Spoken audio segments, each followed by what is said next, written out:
All right, Shabbosai, good morning. Let us begin. We have, Baruch Hashem, a number of sponsors today to thank all of our sponsors, to thank our Talmud Torah sponsors. To thank our Talmud Torah sponsors for the month of Kislev.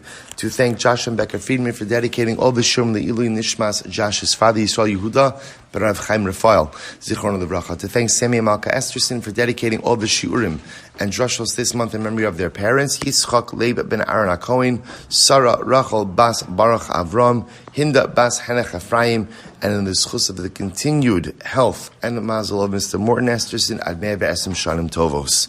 To thank the Pepper family for dedicating the Shurim this month in commemoration of the yard site of Yosef Pepper, Yosef David ben Yaakov Zichron Lebracha. To thank our Week of Learning sponsors, Steve Golaskov, in honor of the commemoration of his father's first yard site, Meretz Hashem, the Neshama of Nachum Sander ben Meshulam, should have an Aliyah and a Lichtga Gan Eden. To thank Ayala and Sarah Steinberg for dedicating the Week of Learning in the Schus of Rafu Shlema for Shulamis Bas Susha. And to thank our Day of Learning sponsors, Mr. Lawrence Sufnis, in loving memory of his beloved sister, Fruma Chaya Bas Naomi. To our Daf Yomi sponsors for today, Moshe Werdesheim, celebrating his milestone of completing Shas. Mazel Tov, Moshe. Mazel Tov, Mazel Tov. And Baruch Hashem, with the support of his wife Devorah and his son Yehuda. Mazel Tov, continued Hatzlacha. And to thank Ken Galula for dedicating the Shir today in honor of the Shir, out of the opportunity to participate in the daily Shir, Meretz Hashem via Zoom. Ken is with us every day, Baruch Hashem via Zoom.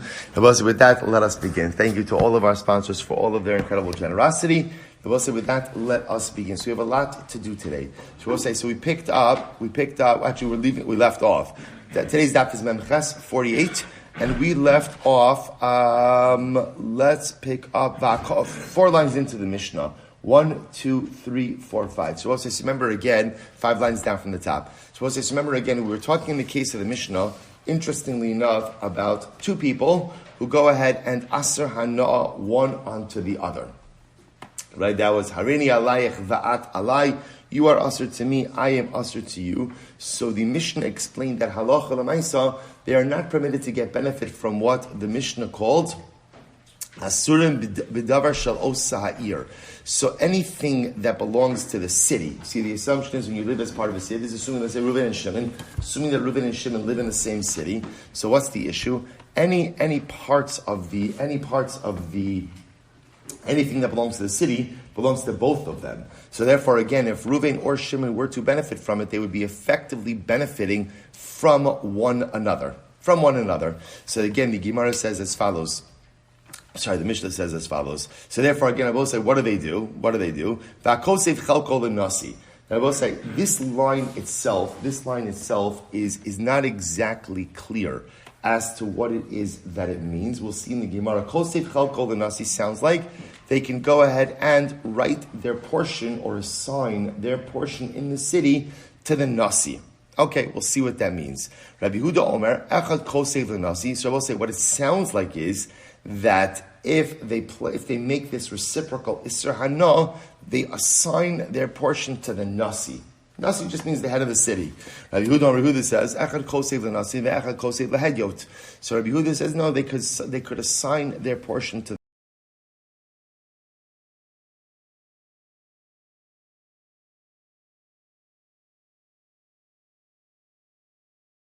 someone who assigns his portion to the Nasi versus someone who assigns his portion to a hedyot. Shakosev l'nasi in tzarech lezakos, lehedyot tzarech lezakos. If you assign your portion to the nasi, you do not need a third party to help with the transference. You don't need someone to acquire on behalf of the nasi, but ultimately, again, you would need a third party to help with a hedyot. Again, I will say, we'll see in the Gemara, ultimately, again, what all of this means. V'cham say, echazeh v'echazeh, Chacham say no, if you want to assign your ownership interest in any of the city properties, you need to do that ultimately again through a third party. The only reason they brought up a nasi was because Rabbi say it was most common in these type of situations to assign your portion to the nasi.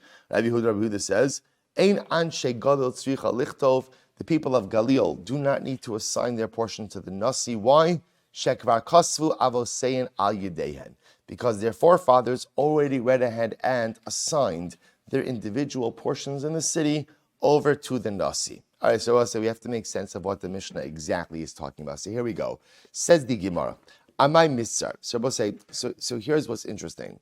So when you read the Mishnah, this is why I didn't read the Ran, because the Ran explains the Gemara, but let's see the Gemara first.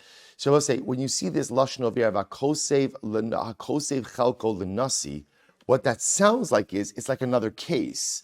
Hakosev Chalko L'Nasi means someone who assigns his portion to the Nasi is Aser. So the Gemara says, I don't understand, why is assigning my portion to the Nasi Aser? What does that mean? To which the Gemara says, no. Amrav Sheishes Hachi Katani. This is what it means. Umat Takanasan. I'll say, watch this. Here's how to read the Mishnah. So the Mishnah is talking about a case of what, I should say the second case of the Mishnah was talking about a case of, actually third case of the Mishnah, where Reuven and Shimon say, Harini alayich va'at alai.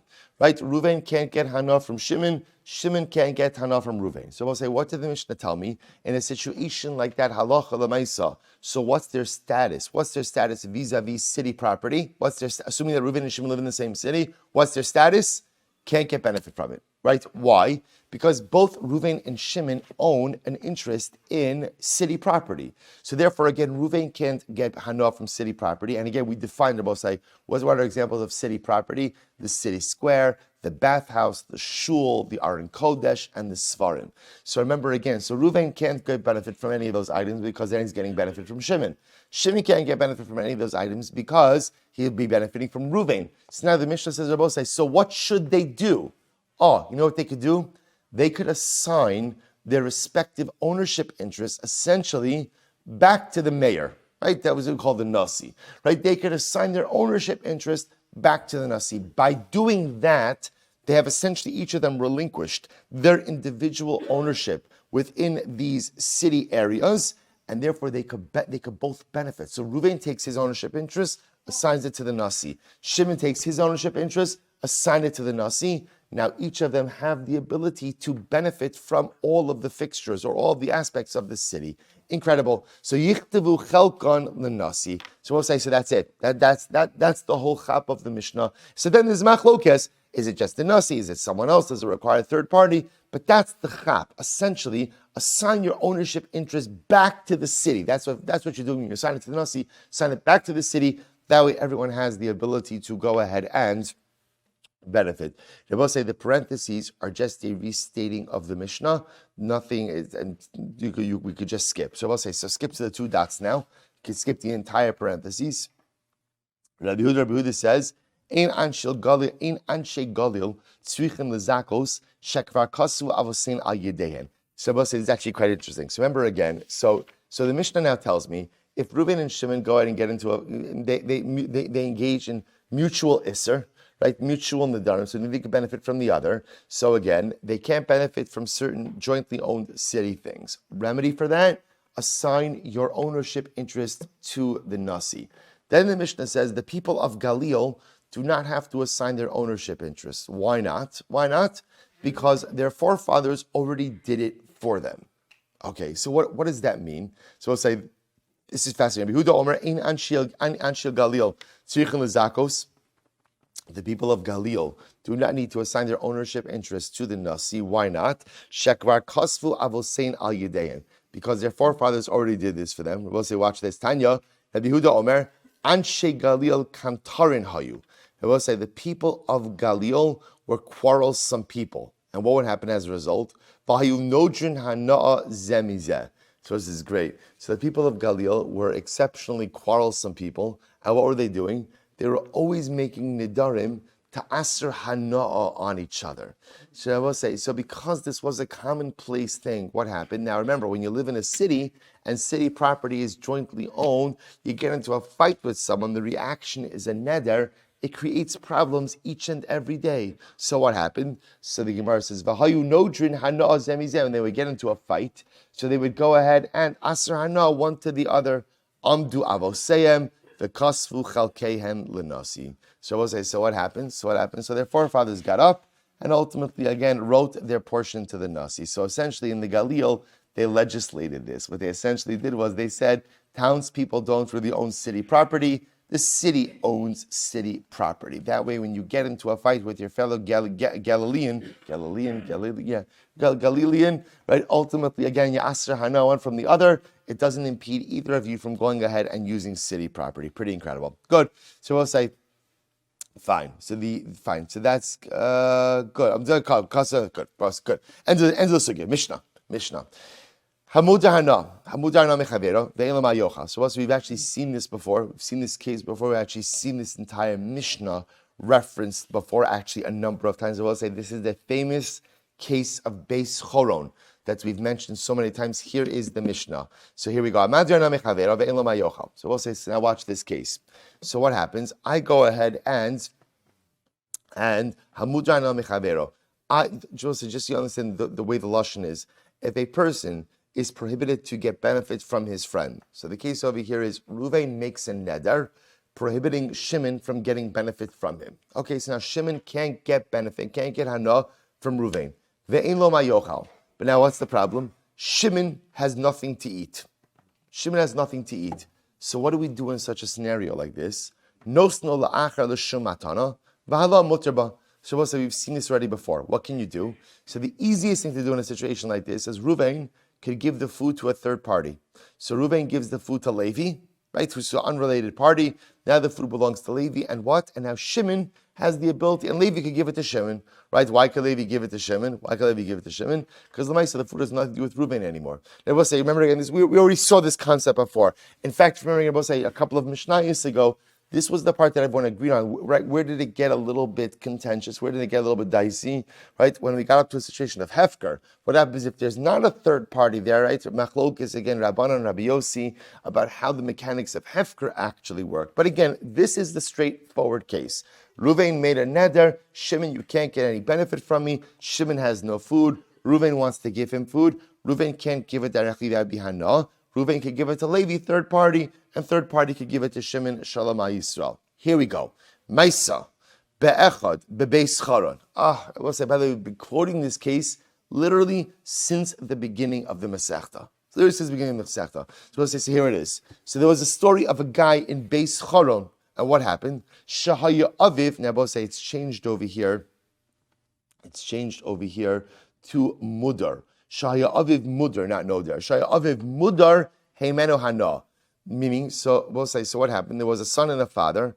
The son had made a neder that his father can't get benefit from him. Or we'll say, it could also be that the father made the neder not to get benefit from the son. So whoever made the neder is somewhat irrelevant. The point over here is there was a father and son in Beis Charon, and the father was not permitted to get any benefit from the son. Okay, now we'll say, what was happening? V'hayamas yes b'no. The problem is son was marrying off his son, right? So son wants his father to be at the chasana of grandson. What's the problem? The problem is father is under a neder not to get benefit from the son. So what do we do in a situation like this? So son says, so we'll say we have three characters over here. We've got father, son, and grandson, right? So just to get our characters straight, right? So again, father made a neder not to get benefit from the son. Son is marrying off grandson, who's the son's son, but we're just going to call him grandson for this purpose over here, right? So son is marrying off grandson, wants his father very much to be present at the chasana. Father can't be present at the chasana because father is under a neder not to benefit from son. So what does son do? So what happens? So son says to his friend. So now we've got father, son, grandson, and friend, right? So son says to his friend, so Amr l'chavero, chater sudan nisunin heinan lefanecha, ele kidei sheyavo abba v'yochel imanu b'seuda. So what says is very interesting. So son says to his friend, I'm hereby giving over to you the following. I'm giving over the chatzar, so the hall, right? The chatzar, the courtyard where the seuda is going to take place. This seuda, the food, everything is given over to nisunin heinan lefanecha. It's given over before you. But so it will say, watch what happens in this case. Son is explicit. What does son say? I'm giving this over to you so that my father could participate in the seuda. So that's why I'm giving this to you. In other words, it's not because I like you. It's not because I feel that I'm sure I like you, right? But it's not because, again, I want to definitely give you something. I'm giving you this in order to circumvent the neder. I want my father to be able to come to the chasana, partake in the chasana. So I'm giving you everything now for you to own, in order that my father could come.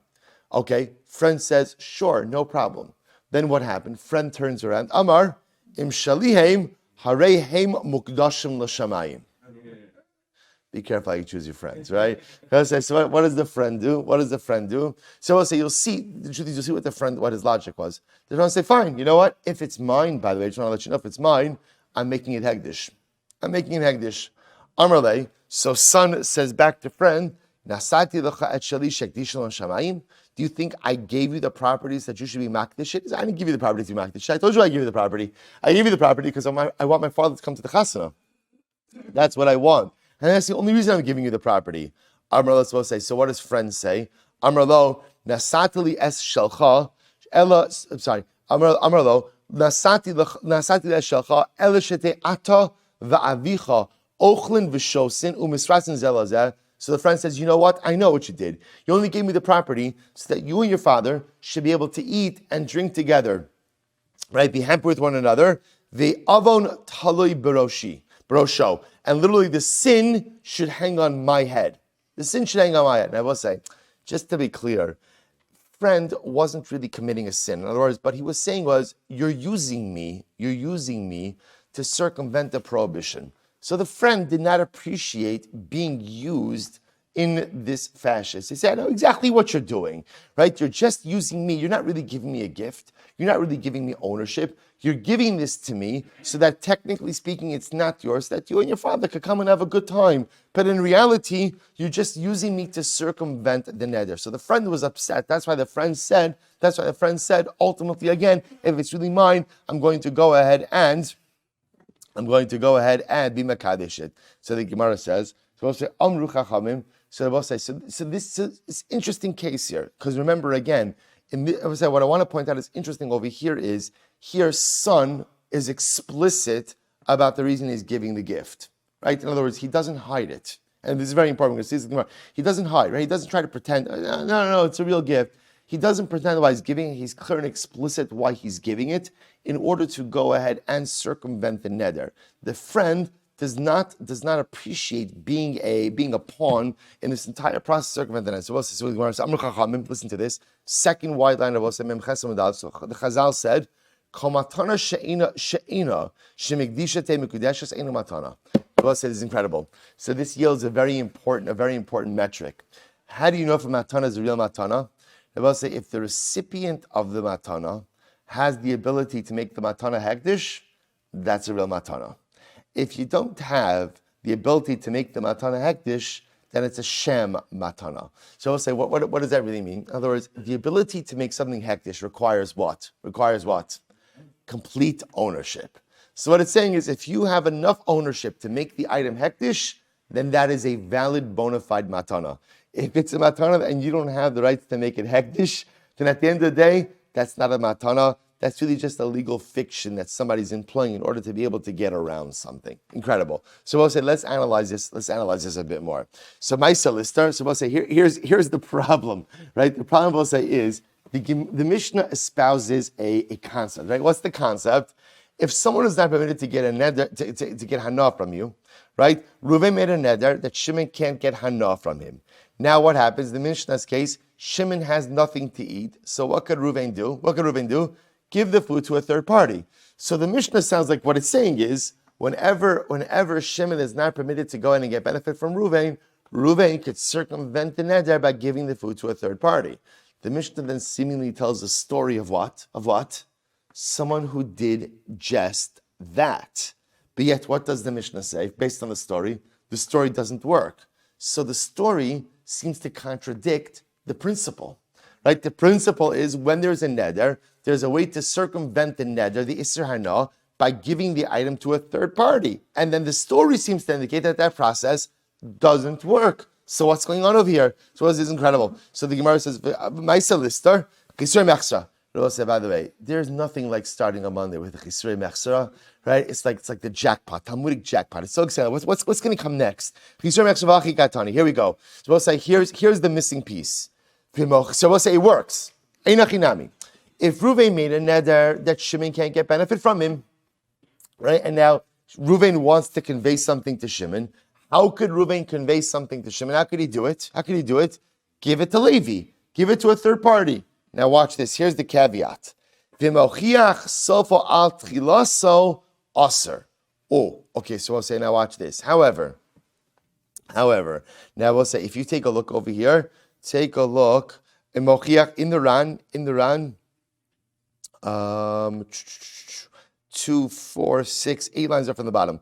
V'mochiach sofo al tchilaso, shochiach soch dvarav al tchilasan.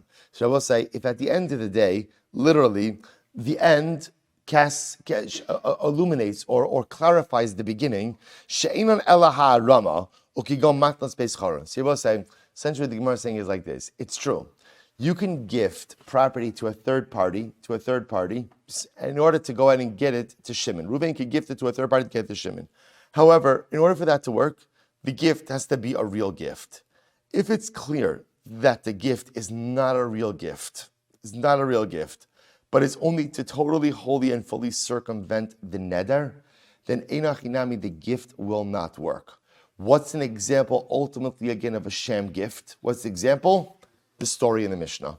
The story in Beis Charon, where again, so I'll say, so that's what it's saying, V'me'ochiach sofat tchilaso aser, u'maisnai Beis Charon, ba'achas, to have a sofa mochiach al tchilaso. And I will say, so now what the Mishnah says is like this, einachinami, if Ruvain made a neder that Shimon can't benefit from him, and now Shimon has nothing to eat, so can Ruvain go ahead and convey ownership of an item to Levi? Yes, as long as what?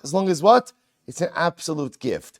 But if it's not an absolute gift, what we say, sofa mochiach al tchilaso, which means you're able to see from the context that the gift is not a legitimate gift. It's just not a legitimate gift, then it's not going to work. What's an example of an illegitimate gift? A sham gift? That'll be the Beis Charon gift, straw gift, right? That'll be the example of Beis Charon. Where I both say again.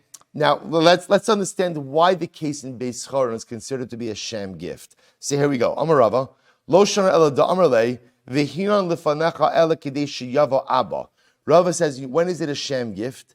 It's a sham gift when it's explicit, right? Or I'll say, when in this case, for example, son says to friend, I'm hereby conveying to you as a gift the chutzner, all of the food, in order for me to be able to invite my father. Okay, so I'll say, when you say it, then it's clear that the whole thing is a sham. Now watch this. Ha'aval Amarle shehu lefanecha sheyava abba midaitcha huda amarle. So let's listen to this. What happens if son conveys the property to a friend, and he says, "Here, I'm giving you the chutzner, I'm giving you the food. Perhaps you would consider inviting my father." So Rabbi say, Rav posits that's okay.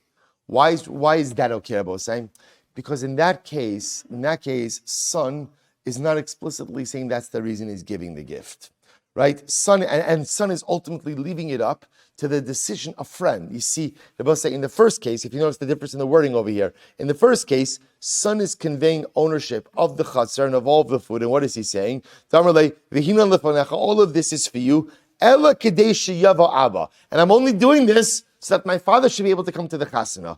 Rava says that's a straw gift, right? That's a fiction gift, and it doesn't work. Conversely, if the son says, "I'm giving you everything," perhaps you would consider, right? It's yours. You could do with it as you want, but perhaps you would consider, now that you have this, inviting my father to partake.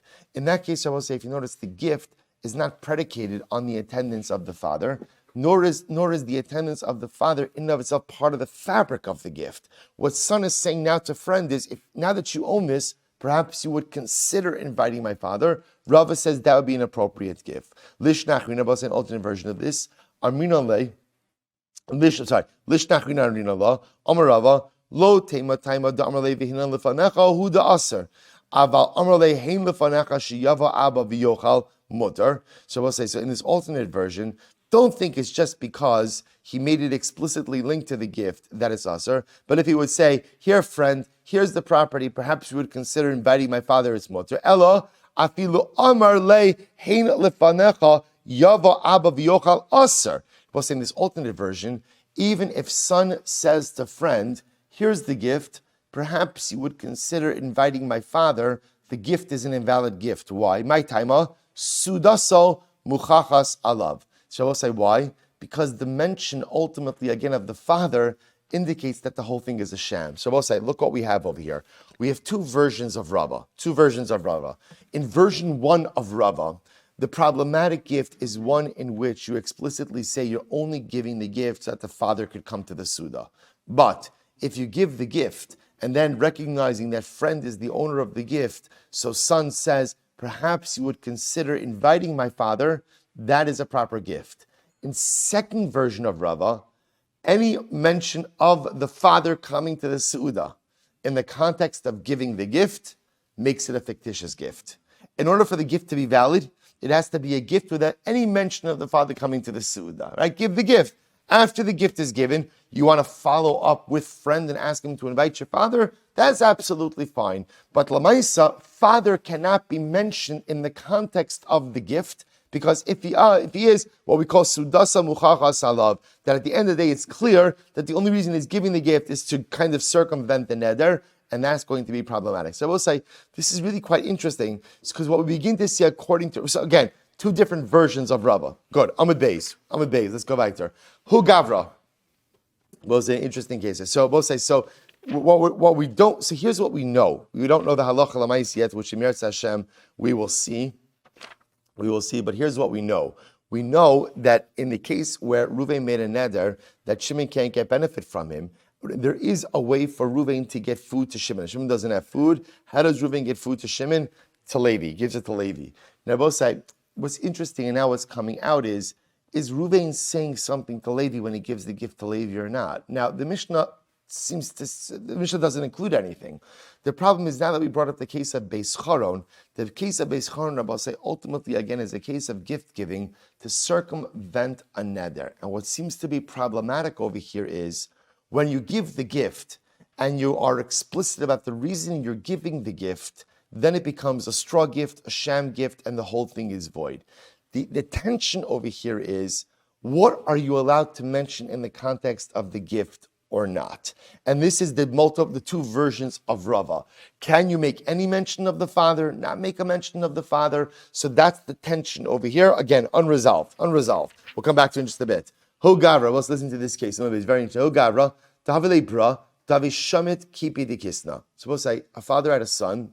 The son was always stealing bundles of flax. This was an at-risk teen in the times of the Gemara, right? So again, he was stealing bundles of flax. So we'll say, so what happened? The father got very upset. So what happened? So the father asserted his property upon his son, made a neder that my son cannot get any benefit from my property. So the Gemara says, Amrulei, v'havi bar barach tzor merabonon mai. So this is very interesting. So it says, now the father essentially said, my son cannot benefit from any of my property, including, I will say, when I die, my son's not going to inherit me. That's what this father was saying. He was so upset at his son for his thieving ways that ultimately, again, I'm not allowing him to get any benefit from anything. Okay, so they said to the father, but one second. What happens if your grandson becomes a Talmid Chacham? Right? In other words, what happens if your grandson ultimately, again, changes his ways, becomes a little bit better, or a lot better, becomes Talmid Chacham? Wouldn't you want your grandson to be able to inherit your property? So the Gemara says, so we'll say, so by the way, just before we go on, so if you take a look, you see the Ran, Divrei HaMaschil, Amrulei, second line in the top of the Ran. If you skip a little bit in that Ran, in the short lines, 2, 4, 6, 8 lines in. So actually, just keep it simpler. 8 lines into the short lines of the Ran. 8 lines into the short lines of the Ran. So look what he writes over here. The Ran just clarifies the case. Yesh Lomar, Dahach uvda hachi avi. So I'll say, the Ran says, by the way, I have to give you the rest of the family history in this case over here. Here's the case. Tilahu Gavra, Havlu Trey Bunny. I will say, this father had 2 sons. Father in this case had 2 sons. Chad Demali, right? One who was a good boy. V'idach tahavishamet kifi dikisna. And the other one who was stealing bundles of flax. right? So 2 kids, right? One the thief and one the good kid. So what happens? They kirubo davebai lemisfinu lenachase lahu demali umishum hachi amrulei. So what was going to happen? The father essentially was going to cut the thief's son out of his will. He just wasn't going to give him anything, and he was going to give everything to the other son. So Amrulei, so they said to the father, "Ihava bar barach sur merabanan lama lo yiske benachasim." So Moshe says, here was the problem. So they said to the father, "You're cutting out the thief's son from all of your property, but what happens if the thief's son has a son who's a Talmid Chacham? So your grandson then will be a righteous man. Wouldn't you want your grandson to have some of your property?" V'hadrolei shapir kamrisu. So good. So I said that's what's happening over here. That's the story. So now back to the Gemara. So what happened? So Amr Lahon. So the father said, you know what? It's a good point. Likni hadain v'havi bar bereitzor mirabana liknie. So therefore, I will say, what does the father say? What does the father say? So the father essentially says, look, I'm going to go ahead and give half of my property to the good son, right? The other half of the property, I want my thief son to hold on to. And if I have a grandson who's a Talmid Chacham, the property should go to him. If I don't have a grandson who's a Talmid Chacham, I want the other half to go to who? To my good son. So essentially what's happening in this case is father is saying, thief son, you could hold half of the estate, ultimately again, in the event that you have a son who's a Talmid Chacham. I'm not giving it to you. I'm giving it to you to hold for a grandson. And if the grandson becomes Talmid Chacham, give it to him. If there's no Talmid Chacham grandson, I want that the part of the estate to go to my other son who's living on the right path. So you can finish up the round now. He says, "V'hadlei shaper kamrisu likni adein palga v'hava breitzor mirabon likni berei lahu palga v'ilo lehava kulu lebrachta ma'ali." So we'll say, does such a gift work like this? So we'll say, see what's happening over here? So now, father, once again, has 2 sons. Thief, good kid, right? So now he wants to go ahead and give everything to his good kid. His friends say, but 1 second. What happens if thief has a son who's a Talmid Chacham? You wouldn't want him to lose out. Father says, good point. Let me give 50% of my estate to my good kid. Right? The other 50%, thief kid, you hold on to it. If you have a son who's a Talmid Chacham, it goes to him. If you don't have a son who's a Talmid Chacham, I want you to give it to your brother, right? To good kid. By the way, they must have had incredible shalom in this family as well. Really, everyone got along. So the Gemara says, Mai. So we'll say, so what do you do? Mai, what do you do in such a situation? So Amri Pumbedusai, Kani Amanas Lahaknosu. Wow. So we'll say the Pumbedusai said, it's a classic case of Kani Amanas Lahaknosu. Now we'll say there's a concept in halacha of telling someone to acquire something, but Lamaisa, you don't really want them to acquire it. You only want them to acquire it in that you need them to convey it to someone else. So I'll say, watch what's happening in this case. So father is saying to thief's son, I'm giving you 50% of my estate. I want you to hold it, acquire it, but not to own it. I'm just giving it to you so that in the event that you have a son who's a Talmid Chacham, you could go ahead and give it to him. This is what's called Kani Almanas Lahaknos. Acquire it, not to own it. Acquire it on the condition ultimately again to convey it. And the Gemara says, V'chal Kani Almanas Lahaknos, Lo Kani. So the Pumbedisai say any case of Kani Almanas Lahaknos does not work. Now I will say, the Ran says something fascinating over here. Just quickly, the Ran writes, if you look, we'll say it's in the short lines, the bolded phrase, Amri Pumbedisai Kani Almanas Lahaknos Lo Kani, Ta'afagav Dematana Almanas Lahachsir Shma Matana. Now I will say, the Ran says fascinating. There is a concept in halacha of a matana Almanas Lahachsir, which is I give a gift on the condition that you give the item back. There's a concept like this. Let's give you a simple example. I have a watch. You want to borrow my watch, right? You want to borrow my watch, right? You have a chasana or something. So I give you my watch. I'm giving you as a gift on the condition that you give it back to me. That works.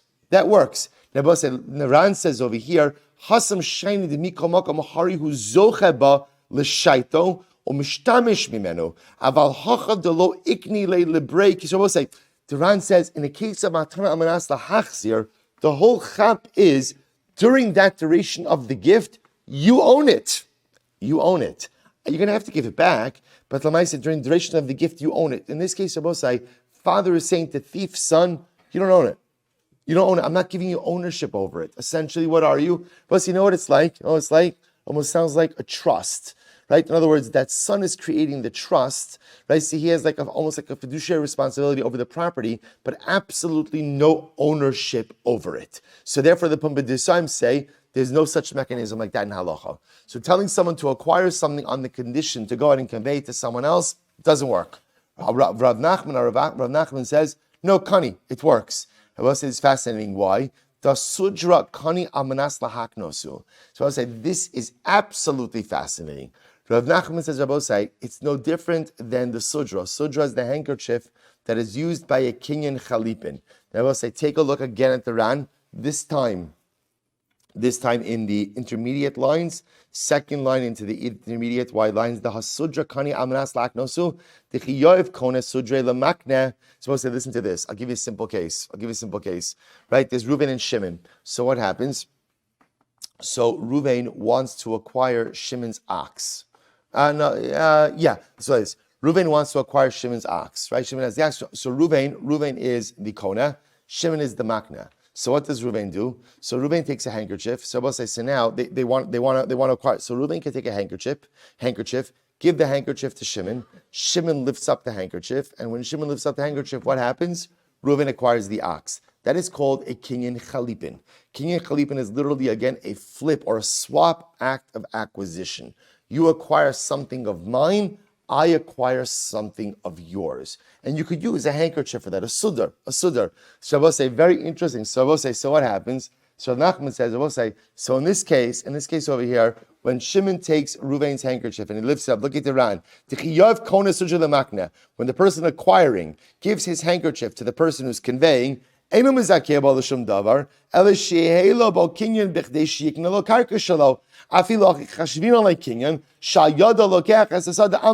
to listen to this.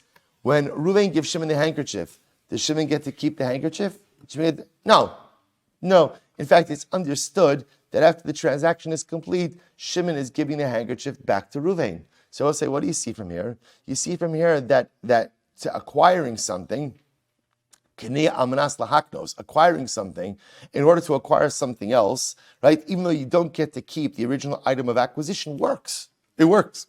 So the Gemara says, Amravashi, no. Oman leimalon desudra itafis le milo mitzvahs. So what I could write by the handkerchief, right? If Shimon goes ahead and decides to keep the handkerchief, could he keep the handkerchief? The answer is yes. I was supposed to say, technically speaking, the way Chalipin works is it's a flip act of acquisition. So even though it's uncommon, in other words, I should say, the common case is where Shimon gives back the handkerchief, but Lamaisa, if he didn't, it works. So I will say, that's different than our case, because in our case over here, son, right, thief's son, has absolutely no acquisition rights in the property. To which the Gemara says, Va'od, Sudra Kani Amanas Lahaknos, the Kani min hashta li nechasin dahadein lemas Kani. Supposed to listen to this. Va'od, Sudra Kani Amanas Lahaknos. It's true that I will say, whereas the handkerchief case, it's true that Reuben is giving Shimon the handkerchief on the condition ultimately again to acquire the Kani min hashta. But remember the acquisition, right? Or actually the transaction is happening right now. Halein nechasin dahadin le'emas Kani. I will say, in this situation, in this case that we're dealing with over here with the father with the two sons, ultimately, again, when is the property acquired? The property, the real acquisition, actually only acquires with the emergence of a grandson who's a Talmid Chacham. I will say, at the end of the day, there's nothing left of the original transactional item by then. Amarle Rav Nachman, Vaha matnas beis choron, dekani amanas lahaknosu, velo kakani. So I will say, isn't the case in our Mishnah of the matnas beis choron? So I will say, the matnas beis choron, isn't that a case ultimately again of kani amanas lahaknos? Because I will say, what's happening over here? Going back to the Mishnah's case, what's happening over here? Son is saying to friend, what is son saying to friends, right? I'm giving you the gift. Why am I giving you the gift? Why am I giving you the gift? So that my father should be able to partake. Isn't that a case of acquire so that you could give it to someone else? And yet, what does the Mishnah say? It doesn't work. To which the Gemara says, V'lo kakani, zimnin amarle mishum desuudasa muchachas alav, v'zimrin amarle. So I will say there are two reasons why that case is different. That case is different because, again, I will say, once when the son is giving the gift, he makes a mention of the su'udah, then by definition, again, it's clear that it's a straw gift. The other possibility is the reason why it doesn't work. V'zin amarle Rabbi Eliezer he da'amar afilu vitur aser b'mudar hana. I will say the other possibility is, ultimately, again, that if you take a look, by the way, at the Ran, or 4 lines up from the bottom, V'zin amarle Rabbi Eliezer da'amar afilu vitur aser b'mudar hana, lav d'shayachach din vitur ella. We'll say the idea over here is Rabbi Eliezer is the one who's machmir with Nedarim in general, and Rabbi Eliezer is the one who holds that this type of straw gift would not work. So we'll say, let's finish this up. Tnan, Amru Chachamim, Kol matana she'ena mekdisha te mekudeshes, eina matana. So we'll say, again, what do we say in the Mishnah? We'll say, how do you know if something is an effective gift? How do you know if it's an effective gift? If halacha l'maisa, you could receive a gift, and sanctify it, mekadesh it, that's an effective gift. That's an effective gift. Kol asuyemai, Rabbi say when it says kol matana, what does kol come to include?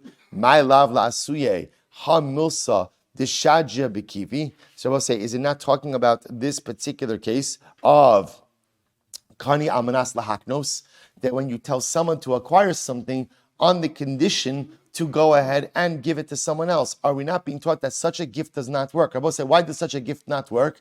Because Rabbi say, if you're given a gift and you're told to acquire it, to give it to someone else, do you have the ability to be makdish that gift? Do you have the ability to be makdish?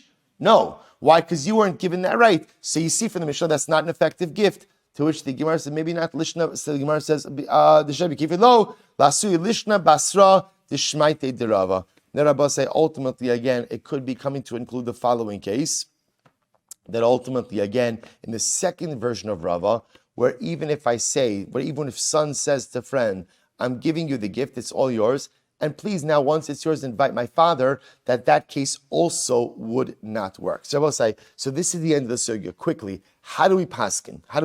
So there are two outline cases. So first, I will say, this case of Kani Almanas Lahaknos, so I will say, what do you do? This case with the father with the two sons, right? One son is a ganav, one son is good. So what does father want to do? Father's giving 50% of his estate to son, to good son, and now what he wants to do is give the other 50 to thief's son. But does he want thief's son to have it? No. But what does he want to leave the door open to? What does he want to do, right? If he has a grandson who's a Talmud Chacham. So essentially, can you give something to thief's son, telling thief's son, I'm only giving it to you so that you could convey it to someone else? So the Rambam, I'm sorry, Shulchan Aruch, Yaredeya, Siman Reish Chaf Gimel, Sif Gimel. Asr benome ana asa va'amar miye ben b'ni zet ham tchacham yikne b'ni zeh nechasai kedei laknosim mino harizeh ben asr b'nichsia'av uben haben mutter bahem im yet ham tchacham kimashes. I will say, so we pass like Rav Nachman. We pass like Rav Nachman, and a gift of kani amanas lahaknos works. So if you give someone a gift, or really what you're doing is you're giving someone custodianship over something, but not that they should own it, but that they should simply hold it for someone else, such a gift actually works. So we'll say that's halacha l'maisa number 1, right? So that's why I'm passing like Rav Nachman in this sugya. Now we'll say, what about, again, let's go back to the previous case. Let's finish up with this.